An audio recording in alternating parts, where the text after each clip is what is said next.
রাধে রাধে বন্ধুরা, নমস্কার। সঞ্চিতাস ব্লগে তোমাদের অনেক অনেক স্বাগত ও অনেক অনেক শুভেচ্ছা। তো বন্ধুরা, তোমরা সবাই কেমন আছো? ভালো আছো তো? আশা করছি তোমরা সকলে ভালো আছো, সুস্থ আছো ও আনন্দে আছো।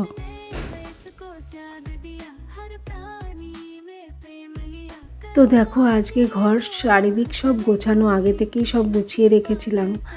তারপর ফার্নিচারগুলো মুছে নিচ্ছি। ফার্নিচারগুলো সেরকম নোংরা পড়েনি, তবুও 2-3 দিন মোছা হয়নি। তো সেই জন্য ভাবলাম যে ভালো করে আবার মুছে নিই।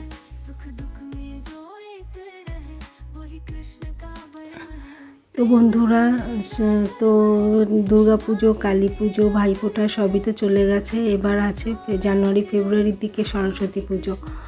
তো আমাদের তো 12 মাসে 13 পার্বণ, বাঙালির 12 মাসে 13 পার্বণ, এটা তো সবাই জানে। তো যাই হোক, আমাদের সকলের দিনগুলো যেন ভালো কাটে, সুস্থতার মধ্যে কাটে ও আনন্দে কাটে, সেই প্রার্থনাই করি ঠাকুরের কাছে। তো চলো, আজকেও হবে ভগবান শ্রীকৃষ্ণের 2-1টা কথা আলোচনা।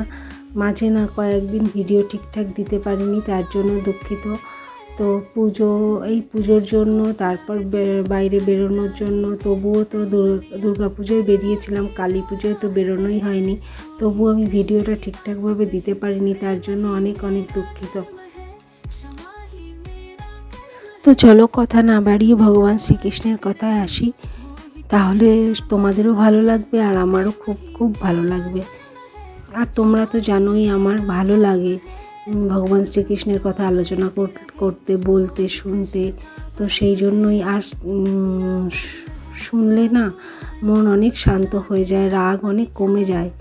তো সেই জন্যই আমি ভাবি যে একটু আলোচনা করি, তাহলে সবারই ভালো লাগবে, সবার ভালো হবে আর আমারও ভালো হবে। ভগবান শ্রীকৃষ্ণ বলেছেন যে ভালো কিছু তার ভাগ্যেই জোটে যে অপেক্ষা করে। ভালো কিছু সেই পায় যে চেষ্টা করে। আর সবচেয়ে ভালো কিছু সেই অর্জন করে যে সত্যের পক্ষে দাঁড়ায়।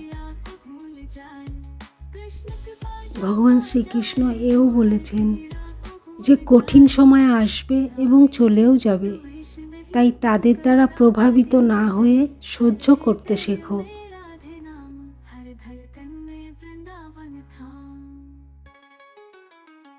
তো বন্ধুরা, আজকে ভগবান শ্রীকৃষ্ণের কথা তোমাদের কেমন লাগলো তা তোমরা আমাকে কমেন্টে অবশ্যই জানিও।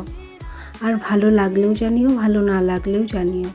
আর যদি কিছু ভুল বলে থাকি বা কোনো কাজ তোমাদের অপছন্দ হয়, সেটাও তোমরা আমাকে জানিও, তাহলে আমার খুবই ভালো লাগবে।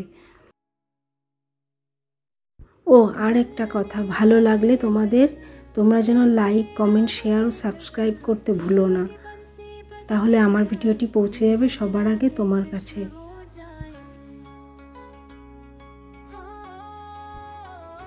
তো দেখো, ঘরের ফার্নিচারগুলো তো মোছা হয়ে গেছে, সোফাটাও মুছে নিয়েছি, বাকি ছিল ফ্রিজটা। তো ফ্রিজটাও ভালো করে মুছে নিচ্ছি। আর ঘর তো পরিষ্কার আছে, ঘরে সেরকম ধুলো হয়নি। আজকে ফার্নিচার মোছার পরেও ঘর সেরকম ধুলো হয়নি, তাই আজকে আর ঘর ঝাড় দেবো না। তো ফার্নিচারগুলো মুছেই রেখে দেবো। আর আজকের ভিডিও এখানেই শেষ করছি, আবার চলে আসবো কাল তোমাদের সামনে নতুন কোনো ভিডিও নিয়ে। তো টাটা।